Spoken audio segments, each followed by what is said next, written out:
Praise the lord. అందరికీ పరిశుద్ధుడైన యేసుక్రీస్తు ప్రభు నామమున మీ అందరికీ శుభములు, దైవ దీవెనలు కలుగునుగాక. మరి గడిచిన కొన్ని రోజులుగా మనము దేవాది దేవుడు మానవుని నిర్మించిన విధానాన్ని, అదేవిధంగా దేవుడు తన పోలికనిచ్చాడు, తన స్వరూపాన్నిచ్చాడు, తన యొక్క ఆలోచన శక్తినిచ్చాడు. అంత మాత్రమే కాకుండా నరుని యొక్క ఆ శరీరాన్ని ఆయన అతి శ్రేష్టంగాను మానవుడికి భవిష్యత్తులో వచ్చే ప్రతి సమస్యకు ఎదుర్కొనే విధంగా శారీరకంగా, మానసికంగా ఎదుర్కోవడానికి ఎంత దృఢంగా చేయాలో అంత దృఢంగా చేసిన దేవుడు మనల్ని ఎంతగా ప్రేమిస్తున్నాడో ఆయన మనల్ని చేసిన విధానం బట్టి మనకు అర్థమవుతుంటుంది. రండి, ఈరోజు మనం అతి శ్రేష్టమైన వాక్య భాగంలోనికి వెళ్తాం. దానికంటే ముందు మీతో ఒక మాట నేను పంచుకోవాలని ఆశపడతాను. మీకు ఒకవేళ ఈ వీడియోల ద్వారా మీరు ఆశ్రయించబడితే తప్పకుండా మీ ప్రియులైన వారికి షేర్ చేయండి. పరిశుద్ధమైన దేవుని యొక్క జ్ఞానాన్ని వారు కూడా తెలుసుకునే విధంగా వారిని ప్రోత్సహించండి, వారిని వినమనండి, వారికి ఫార్వర్డ్ చేయండి, లైక్ చేయమని చెప్పండి, సబ్స్క్రైబ్ చేయమని చెప్పండి. తద్వారా ఇంకనూ అనేకమైన వీడియోలు చేయడానికి కావాల్సిన మీ యొక్క తోడ్పాటు, మీ యొక్క సహకారం ఉన్నట్టుగా మేము గ్రహిస్తాం. కనుక మీరు ఆ పనిని చేయవలసిందిగా మిమ్మల్ని కోరడం జరిగింది. మరి విలువైన శ్రేష్టమైన వాక్యముల భాగంలోనికి వెళ్దాం. ఆదికాండం 1వ అధ్యాయము 26వ వచనంలో దేవుడు మానవ స్వరూపాన్ని ఎలా చేశాడనే దాని గురించి మాట్లాడుతూ ఈ విధంగా ఉంది: దేవుడు మన స్వరూపమున మన పోలిక చొప్పున నరుని చేద్దాము అన్న ఆ వచనము ఎంత ఆశీర్వాదకరం కదా, మనకు ఎంత మనల్ని ప్రోత్సహిస్తుంది. కనుక దేవుని యొక్క పోలికలో ఉన్నాం, మనం దేవుని యొక్క స్వరూపంలో మనం ఉన్నామని మనకు అర్థమవుతుంది. దేవుడు మనల్ని నిర్మించిన విధానము ఎంత గొప్పగా ఉన్నది. అవును, అగాధపు లోతుల్లో ఉన్నటువంటి అతి శ్రేష్టమైన ఆ యొక్క మట్టిని తీసి మనల్ని సృజించడం ద్వారా మనలో అనేకమైన భవిష్యత్తులో రాబోయే ప్రతి విధమైన అనారోగ్య సమస్యలను ఎదుర్కొనే విధంగా మన శరీరాన్ని నిర్మించడం మాత్రమే కాకుండా ఆయన ఆలోచన శక్తినిచ్చాడు, మనం బుద్ధి నేర్చుకోవడానికి సహాయం చేశాడు. ఇలా ఎన్నో ఆశీర్వాదాలు పంచిన దేవుడు మరి ఎంతగా మనం ప్రేమిస్తున్నాడు మనకు అర్థమవుతుంది. మనం ఇక్కడ ఒక వచనాన్ని చదివాం కదా, దేవుడు మన స్వరూపమున మన పోలిక చొప్పున చేద్దాం అన్న దేవుడు ఆదాము అవన్ని ప్రేమించి ఆ విధంగా చేయడం జరిగింది. తద్వారా దేవుని యొక్క ప్రేమ వారికి వెల్లడైంది. కానీ దేవుడు ఒక నిబంధన పెట్టాడు వారికి, ఈ చెట్ల పండ్లన్నిటిలో మీరు తినచ్చు కానీ అని ఒక నిబంధన పెట్టాడు. ఆజ్ఞ అతిక్రమించకుండా వారికి ఉపదేశం కూడా చేయడం జరిగింది.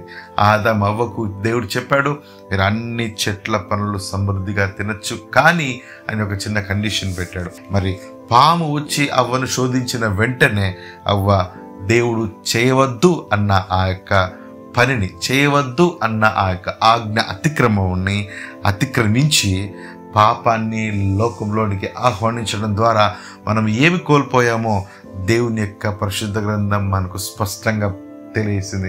అది ఎంత విషాదకరమైన మాట అంటే ఆదికాండం 1వ అధ్యాయం 26వ వచనంలో దేవుని పోలిక అని మనము సంతోషించి ఆనందిస్తూ ఉన్న ఈ సమయంలో, అటువంటి సమయంలో మరి ఎప్పుడైతే పాము వచ్చి లేదా సాతాను వచ్చి అవ్వని ఏ విధంగా శోధించిందో, అవ్వ తినవద్దన్న పండును తిని ఆదాము గారికి ఏ విధంగా పండునిచ్చిందో, తద్వారా ఆజ్ఞను అతిక్రమించి ఎంతగా తప్పు చేశాడంటే అందరం కూడా దేవుని స్వరూపాన్ని ఆనందపడుతున్నాం కదా. పాపము మనల్ని ఎంత దూరం తీసుకెళ్ళిందంటే అదే ఆదికాండము 5వ అధ్యాయము 1వ వచనంలో ఈ విధంగా ఉంటుంది: ఆదాము వంశావళి గ్రంథం ఇదే, దేవుడు ఆదామును సృజించిన దినమున దేవుని పోలికగా చేశాను. ఈ మాట చాలా ఆనందం కలిగిస్తుంది. ఎంతగానో మనల్ని దేవుని పోలిక అని మనము సంతోషపడుతున్నాం కదా. కానీ పాపము, ఆజ్ఞ అతిక్రమం ఏం చేసిందంటే అదే ఆదికాండం 5వ అధ్యాయము 3వ వచనంలో ఎంతగా దిగజారిపోయామో ఒకసారి చదువుతాను, వినండి. ఆదాము 130 ఏండ్లు బ్రతికి తన పోలికగా తన స్వరూపమున కుమారుని కని. ఎంత మాట చూసారా! దేవుని స్వరూపం నుంచి మనము పాప స్వభావంలో పడిపోయినటువంటి ఆదాము స్వరూపంలోనికి మనం వచ్చేసాము.